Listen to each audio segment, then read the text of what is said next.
and welcome to Just One More Watch. Welcome to the third annual JOMW SOTC video. Thank you, thank you, thank you, thank you. Now this is a video that thrills me and terrifies me in pretty much equal measure. It's always really nice to make this one once a year to gather all my watches and to fully take stock of my collection. It is also utterly terrifying to fully take stock of my collection, especially considering how large it seems to grow with every passing year. And believe it or not, this isn't all the watches I've got in the house. There's a bunch of stuff that I buy in just for review that doesn't really make it into my collection as such. And yet here I am about to show you no less than 30 watches. Now I'm going to present them wrist shot style. That seemed to work very well last year, and I'm not going to hang around. I'm going to rattle through them. Some of them no more than about 10 seconds a piece, just the model numbers and how long roughly I've had them. I'm going to present them to you in the way that I store them. I thought that would be appropriate. I've got 3 watch boxes, 1 box of 10 for my Casios, 1 box of 10 for my kind of mid-range pieces, and 1 box of 8 that I keep in my bedroom. The stuff that's the top end of my collection, the stuff that I'm most likely to grab and put on my wrist on a daily basis. There are various other projects and bits and pieces and drawers that I don't feel are part of my collection quite yet. Who knows, perhaps they'll make it into the video next year. And don't forget to hang around at the end where I'm going to discuss my aims and aspirations for the collection in 2020. Let's flip the camera and get on with it. Plenty to get through today. So then let's start appropriately enough at the beginning. This is a Casio W10. This is the first watch that I can remember owning as a child. I must have been about 10 in the mid-1980s with this one on my wrist. This is where my obsession with Casio began and my kind of penchant for digital watches that still exist today, as you'll see once I get up to the top box and my most recent and most expensive ever watch purchase. You can see where there's a direct line between that one and this one. Unfortunately, this isn't my original Casio W10, that one long lost to the past. I picked this one up maybe 2.5, 3 years ago from a dealer in Spain, new old stock. It's from 1986. I paid well over 100 Aussie dollars for it, and it hasn't left the house. It's a safe Jenny Casio. What a ridiculous thing. But when I saw it, I had to have it. It sets the tone. That's why it's the first one up today. If you're not into Casios, you should probably skip ahead about 5 minutes because the next 5 minutes are going to be dominated by the things. This is a CA53W, the first of 3 calculator Casios I own. I always wanted a calculator watch when I was at school, but I didn't have one, and now I've got 3, so there. I mistakenly said that this one was worn by Marty McFly in Back to the Future. Actually, he wore it in Back to the Future 2. He wore a CA50 in Back to the Future. I was corrected. Have a look at Stranger Things. There's a lot of great Casios on those little kids' wrists in that show if you're interested. Great watch, this one. It's tiny and it's not very practical, but I just love it. Believe it or not, I actually got rid of a couple of Casios this year. I gave away my F91W and my A158, but I kept this one. This is the A168, slightly larger and with an electroluminescent backlight. If you're after that Timex Q retro look but don't want to spend more than $20 odd, get yourself one of these. They're great. I think every watch collection should have one of these in it, a Casio AE1200WH, aka the Casio Royale. This one, bit of a YouTube celebrity. I reckon it's got over 1 million views. I loaned it to Ivan over at Perth Watch and his videos got over 300,000. So a bit of a star, this one. So much watch for not an awful lot of money. 10-year battery, 100 meters water resistance, 5 alarms, great backlight, etc, etc. Actually quite a wearable size if you're okay with the looks, and they're still less than 20 bucks. So why just have one when you can have 2? You'll notice this one doesn't have a lot of the graphics that the other one did. I modded this earlier on this year. I'll leave a link to that in the top right corner of the screen if you want to know how I did it. Bit of Goo Gone and a couple of screwdrivers and some cotton buds, some Q-tips, and it came up a treat. Really took a lot of the extraneous stuff off there. Still a really cool looking watch, this one, and again, not all that expensive. The next of the calcs, a DBC 32, the largest and I would say the most modern of the Casio calculator watches, if that's not a complete oxymoron. I bought this one in Singapore in 2007, I think, so I've had this one for well over 10 years. I think I put 1 battery in it over that time. As the advert suggests, 10-year battery, that's all you should be doing. These are great reliable watches, zero maintenance and a lot of fun. Completely redundant today, obviously, in a world filled with smartphones and smartwatches. I mean, who on earth is going to struggle with those buttons to do a sum when you can do it much, much easier on your phone? But that's not the point. They're a throwback and one which I'm delighted to pop on wrist occasionally. Now, this is a new one. I bought this earlier on this year, and when it arrived, I got a bit of a shock. It didn't look purple when I ordered it. This is a W735H. And I must admit, I've taken a bit of a fondness to this one. It's a big chunky thing, kind of like a G-Shock, but much, much cheaper at about $35 US. Vibration alarm, one of the only watches on the market with a vibration alarm. It has got a fantastic white backlight in there as well. Big, easy, chunky pushers, nice comfortable strap, super light. If only it wasn't purple, or perhaps that's why I enjoy it, I'm not sure. Now this watch is the reason I no longer have a Casio F91W. This is the 217H, a watch that I again picked up at the beginning of this year and really enjoy. Everything about the F91W but bigger and better. They released this one a couple of years ago really as its successor. 50 meters of water resistance, larger, easier to read numerals and a decent backlight. But it's still less than $15 US. A super sensible watch to have in your box somewhere. And talking of super sensible, last but not least from the Casio only box, it is of course the quintessential square G-Shock, the basic 5600 model. Now this is my second one of these. I had one for about a decade, but it died, it kept eating batteries. So I bought this one about 2 years ago, but sold it to a friend who sold it back to me last week in mint condition. I don't think he'd worn it all that often. So I was pretty chuffed to be reunited with the very same watch. 200 meters of water resistance, still less than $50. You can beat the hell out of these things all day long. They love it. That's what they were designed for. Alright, we're done with the Casios. Well, perhaps there's one more sneaky one hiding in my top box later on. On to the next box, and let's start with a couple of Chinese specials that have managed to stay in the house and in my collection. This is the Cadison C1032, a remarkable piece of watch. Less than $50 when they're on special. I include them in pretty much every AliExpress video. 40mm sapphire crystal Seiko NH36, all stainless steel bracelet. It is super high polished though, so it's not going to be to everyone's taste. I've tried to brush some links myself, but it doesn't look any good, so I'm just going to leave this one. But a remarkably refined and attractive watch for $50. It just shows what the Chinese can do when they put their minds to it. Next up, it's another watch that makes a mockery of the whole it's gotta hurt, it's gotta be expensive. It's the L'Oreal Submariner, yours for around $60 US. Certainly that's what I paid. I think I paid about $70 when I bought mine last year. Some days I wear this and wonder why anyone, myself included, would pay more for a watch, and yet I continue to do so. Madness, isn't it?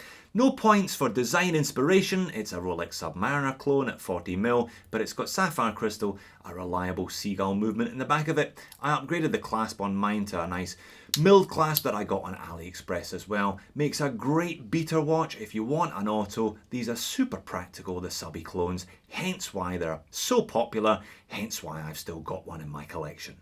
The third and most expensive Chinese special in the collection is the San Martin SLA 017 homage. I picked up the head of the watch on the Tropic strap at the beginning of the year. I then went back and bought the bracelet separately. Bracelet's really nice with the chamfered edges, heaps of micro adjust. This is a great watch if you don't mind the fact that it's an homage. They cost about $250 on AliExpress. Insane loom, Seiko NH35, ceramic bezel, screw down crown, all the stuff you'd expect from a dive watch with a piece of lovely domed sapphire crystal on top. For less than $300, it is a real bargain, this one, I reckon. I don't really go in for vintage all that much. I prefer the kind of neo-retro, neo-vintage stuff, and I think this fits the bill perfectly. You get the look of the 1960s, but without the risk and the expense of buying something from the 1960s. Talking of the 1960s, it's a Vostok Amphibia. Again, I modded this one. I'll leave a link in the top corner of the screen. You can see how I did that. 420k started as a paratrooper dial, but I replaced the dial, the hands, the bezel insert, and swapped out the hideous standard bracelet for a rather pleasant Vostok mesh. This one does see some occasional use. I created it as a bit of a dress diver, and I do enjoy wearing it occasionally, but tough as nails, these little Vostoks. Highly recommended if you haven't sampled an Amphibia, then for less than $100 they are pretty awesome watches. Now, if you recognise this watch, then you're probably wondering how on earth I come to have it in my possession.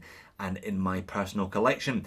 It's the Acura Wayfarer. This was the watch that was Scottish enough to get me to don my kilt in the video. For the first time and possibly the last time. Designed by a German guy called Philip who was living in Dundee, that's Scottish enough for me. It was successfully funded on Kickstarter, but I don't think that Philip had done his sums properly. I think he stood to lose a lot of money if he went ahead with the production run, so he refunded everybody and very sadly pulled the plug. He did, however, give me one of the Stage 3 prototypes to keep, and it is a stunning watch. Who needs a £250,000 Richard Mille on your wrist? There's probably only 2 or 3 of these in the world, and I've got one of them. A real shame that this one didn't go ahead because it is a stunner. Not sure how often I'll wear it because I want to keep this one in good shape, but a stunning watch. It shows you that micro brands, there's still plenty of time for original design. You don't have to come out with another Rolex Submariner homage, but you should probably do your sums more carefully before you go to the public with them. Next up, a run of 3 watches, 3 of the 5 that are in my collection for good. 3 watches that I will never sell, 3 watches that have a lot of sentimental personal value to me. This was my grandfather's watch. Not a particularly flash watch, he wasn't a particularly flash man. It's just a little cami manual wind. I believe it's from the 1960s. It's still got plenty of marks on the case from when he wore it plenty himself. Now he died in the late 1980s. It sat in a drawer in my nan's house until she died in 2007, at which point my dad grabbed it and passed it on to me, and I've had it in my possession since then. This one's due a little bit of love. I poly-watched the Cristo a couple of years ago and it came up fabulously, but the movement, you can feel that it needs a service, so I think this one will be no expense spared. I'll take it into a decent watchmaker in Sydney and I'll get them to have a look at it. Not a flash watch, as I said, maybe a bit of Italian leather on there as well. I think this is a watch that is obviously worth as much money as I am prepared to put into it because it's a beautiful little thing. I'm very lucky to have that little horological connection to my departed grandfather. So from a watch my grandfather used to wear to a watch that my father used to wear. I think a lot of guys get into watches because of their dads, and certainly I am no different in that respect. This used to belong to him. He was given it by an ex-girlfriend in the 1980s, I believe. I can remember her, but I'm not sure he can. He then gave it to me in the early 1990s. I used to wear this one to school thinking I was a baller. Perhaps not. Anyway, a gorgeous little watch, 34mm, super thin quartz. I got it fully serviced about 10 years ago by Omega, which cost a small fortune, got it restored, but really it was in great shape. It just shows that a quartz watch, if you look after it occasionally, will last for 35 years and counting. 34mm, lovely little Jubilee, super comfortable. This one is my dress watch these days. I wear it occasionally if I'm going out and about, but a lovely watch. Really, Casio and Omega are the 2 brands that I've had on my wrist most often. Delighted again to have this one in my collection that I've had now for well over 25 years. And the third of the 5 watches that will be permanent parts of my collection forever. It's a pre-owned and very much pre-loved pre-Bond Omega Seamaster 200. I believe this is a 1988 model. I picked it up pre-owned but in fantastic condition in 2000, and I then proceeded to beat the utter crap out of it for I think about 10-11 years until finally one day it gave up the ghost. I managed to resurrect it again a few years ago, but really I took it into my watchmaker and he just gave me that kind of shook his head and told me it needed a new movement. Easy enough to do to replace these with an ETA quartz movement. It's just a quartz. Maybe I'll get that one done at some stage, but it can sit in the box. It's not going anywhere. I absolutely adore this watch. I think about 80% of them are quartz, integrated bracelet, super comfortable, light, slim. Again, this one very much set the tone. My preference for slightly smaller, slightly lighter, slightly slimmer watches. You can see that running through the top end of my collection in one way or another as well. Again, this one's been in and out of Omega. They offered me a replacement bezel and bits and pieces, but why on earth would I replace that? That has got 10 years of my life and several broken ribs etched all over it. Dysfunctional Omega number 2 then, an Omega Genève. This is the reason that I don't do vintage, because vintage is a bit of a minefield and it can be a very expensive minefield. I bought this from a subscriber about 12 months ago, maybe a little bit more than that, and it ran great for a couple of weeks and then promptly broke. Now I believe it's a relatively easy fix, a relatively cheap and easy fix, so this one still very much on the cards for repair. I got a new piece of acrylic for it the other day. It's got a cut there, but that's easily replaced. Now the bracelet is an aftermarket and I wasn't all that impressed with it. So I've got a leather strap. I believe Omega actually sell the original bracelets. This is the largest of them. It's again, I think a 39mm. It's got that oval shape though, super 1970s. I haven't given up on this one entirely. Maybe next year it will be resurrected. Let's see. Okay, so the last piece out of that mid box, this Seiko SKX013, a watch that I adore. I've had this one for a couple of years now. I modified it myself. I put a piece of double domed sapphire crystal and a lume ceramic bezel insert in this one. Again, I'll leave a link to the video in the top right corner of the screen if you're interested.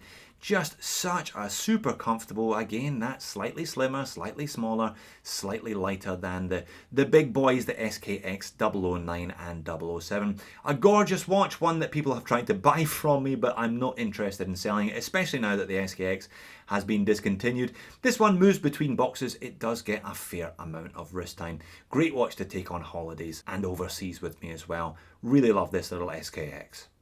Alright, on to the top watch with a Seiko SARB 033.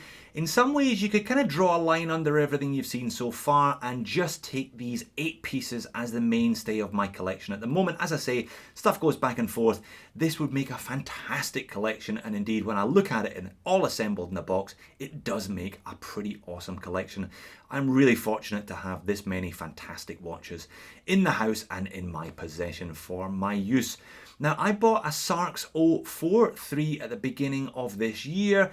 I loved it, but I ultimately flipped it. I bought the SARB 033 and it's going nowhere. This watch is a little bit special. If my wife ever needed a kidney and I had to liquidate my collection apart from one piece, I would probably keep this one. It really does make a strong case for itself as a super versatile, all day, everyday watch.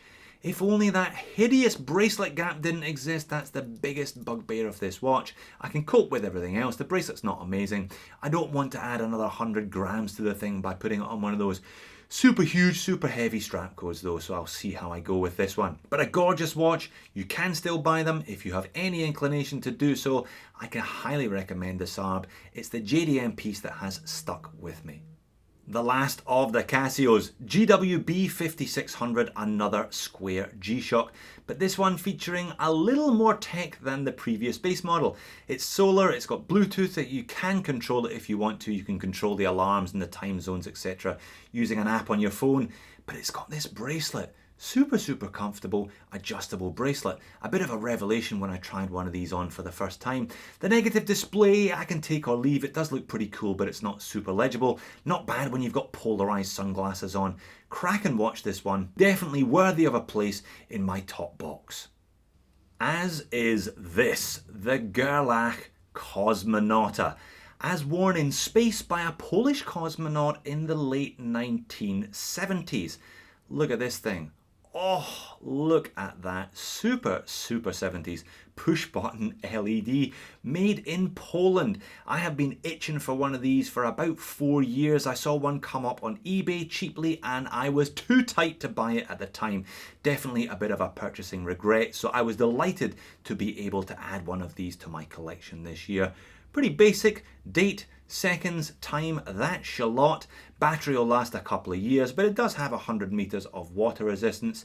Bit of a different way to tell the time, different way to wear a watch, especially when you need 2 hands to engage it. Not a work watch, as I have discovered recently. Not a watch to wear if time is actually important. Bit of a statement piece though, and one which I'm looking forward to getting acquainted with over the course of 2020. And another watch that I have had multiple offers on since I made the video. I'll leave a link to that one in the top corner of the screen. This is my fully, and I mean fully modified SKX 007, now featuring double domed sapphire crystal with blue anti-reflective undercoating, a coin edge bezel, a lume ceramic bezel insert, a Seiko NH36 hacking and hand winding automatic movement, Yoboki's hands, and a strap code Jubilee with fantastic clasp. There's not a lot of Seiko SKX left in this one, to be honest, but it is a fantastic watch regardless. It's a shame they discontinued these things. There really was such a community and such an industry built up around modding them. I'm obviously going to have to get its alleged replacement in for review at some point over the course of 2020, but I don't know why they didn't just do an upgrade like this one. Put Sapphire in it, put a hacking hand winding movement in it, and just left the case etc. as it was. But a stunning watch. I still pinch myself that I didn't completely make a mess of it, but I'm delighted that I didn't. Alright, it's the home stretch, it's the final countdown, it's the last 4 pieces in my collection that all happen to be the 4 most expensive pieces in my collection. This Aura 65 bronze bezel was the most expensive watch that I bought last year, and I love it. If you followed the full Aura 65 saga, then you'll know that it is the third Aura 65 that I bought last year. I bought a blue-black one and then a Deauville dial one, flipping them in short order, but always buying another one. This was the last of the 3 that I bought, and I'm delighted that I made my way to this one. I think it is still the best of the Aura 65s. I reviewed the Baico mid-year, the one with the bronze mid-links, but I felt it was too much bronze. This little bronze bezel, just enough in my opinion. Those gorgeous rose gold indices and hands.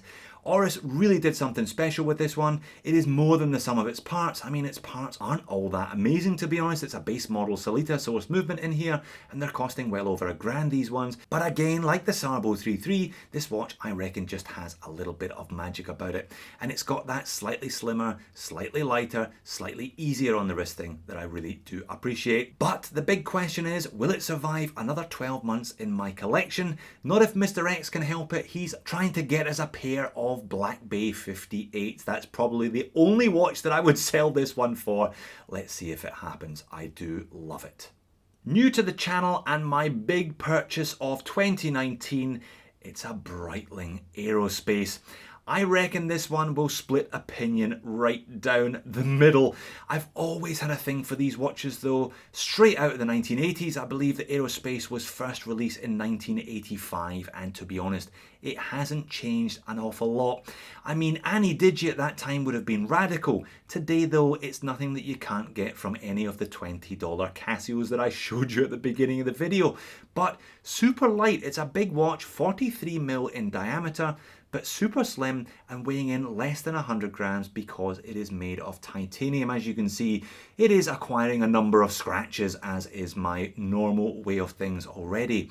And I just love it. I figured I had so many watches in my watch box that were automatics, they were all going to require really expensive servicing every couple of years, and I was sick of setting the time every time that I picked one out the box. This has proved to be a great grab and go, as they say already. I've had this one for a couple of months.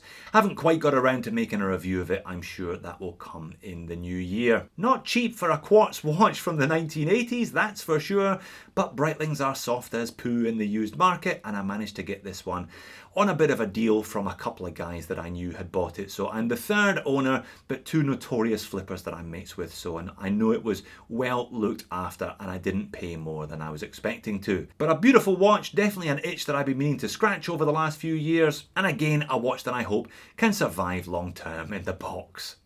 Now the last 2 watches are the very top of my collection in terms of expense, and 2 watches that will never ever leave. 2 watches that I'm very fortunate enough to have been gifted. This Seamaster Aquaterra 2017 Master Coaxial Chronometer 38.5mm was a gift from my then fiance, now my wife, when we got engaged in the middle of 2017.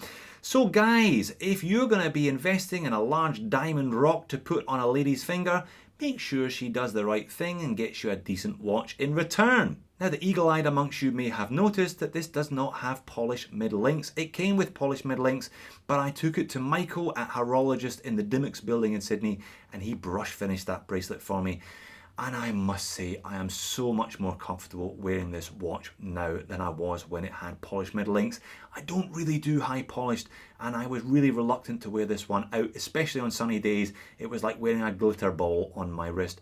But what a beautiful watch. So much anti-reflective coating on the glass that most of the time you look at that watch and you can't even see that it has a piece of glass covering the dial.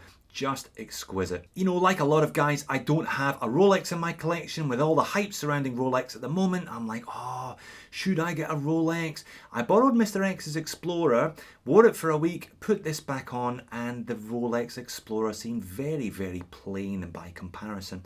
I think this is a little bit blingy in its own way, but it still manages to carry it all together without looking too gaudy or overstated.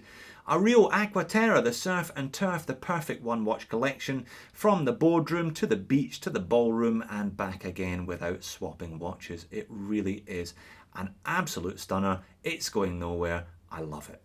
And last but by no means least, it's the biggest of the hitters. It is my Breitling Navitimer 01 from 2015. Again, this was a gift. It was a gift to me from my father, who has been a long time watch obsessive and a long time Breitling Navitime wearer. If I can dig out the photo, I'll put it up there. That is me, a very young JOMW, tucked into my dad's jacket. And if you look at the watch he's wearing on his wrist, that must be pretty late in the 1970s there. It is, of course, a Breitling Navitimer. I was so lucky to get this one from him. So privileged to have something to wear on my wrist that will always remind me of him. And hopefully one day I can pass it on to my as yet unborn children. It is not a shy and retiring watch. It's a big thing at 43mm in diameter. It came on a black leather deployant, but I swapped it out for this brown off colour with a tang buckle. I felt it was less weighty. It's a big watch. It just took a little bit of the heft, particularly underneath the wrist, off it. I don't wear this one all that often, I must admit. More than any other of my watches, I'm a little bit precious about this one. I want to keep it in good shape forever, but it runs superbly. It runs within cost parameters. I make sure that I crank it up at least once a month to keep all the oils inside it nicely lubricated and working well. It is an absolutely stunning watch. Again, the last of the watches, the fifth of the five that is going absolutely nowhere. This will be a part of my collection forever.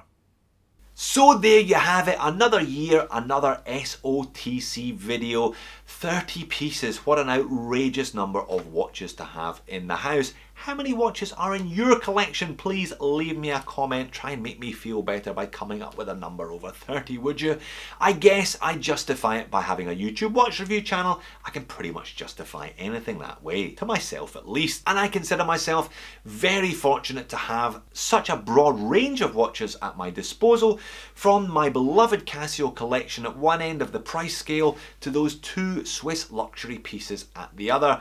Both gifts from my father and my wife. I'm delighted that I got the bracelet on the Aquaterra brush this year. Going to be a bit controversial. I'm sure some of you would never have done that in a million years, but it's my watch, it's going nowhere, and I've worn it so much more this year than I did last year because I just wasn't comfortable with that super shiny, attention-grabbing, polished Centrelink bracelet. I certainly have noticed my propensity to spend money on watches from myself has increased over the course of 2019, culminating in that Breitling Aerospace. My goodness, not everyone's cup of tea, I'm sure, but a watch I feel is going to be a keeper long term for me. Definitely I can see a place for a kind of luxury quartz super light watch in my collection long term. So what are my aims and aspirations then for 2020? Well, surely nobody needs more than 30 watches, so I'm going to try and cap it at 30. I've got 3 real aims and aspirations. No German watches in the collection as it stands. I really need to add a German watch next year. I said that about Nomos for this year, but it didn't quite happen. Perhaps Nomos will happen next year. Gold! I don't have any gold. I'm getting old. I need me some gold. Also a dress watch. I really feel that I could probably justify having a smaller, dressier 34, 36, maybe even a manual wind, occasional wear dress watch in my collection. The only real watch that I've got at the moment is my grandfather's Cami, which is definitely due for a service, but I'm a bit reluctant to wear that one too often, so maybe I'll find something similar. Doesn't have to be expensive. Maybe one of those little 34mm Timexes would do that job for me nicely. Perhaps I could even combine the gold thing with the dress watch thing. We shall see. Thanks for watching. I will see you in a future video.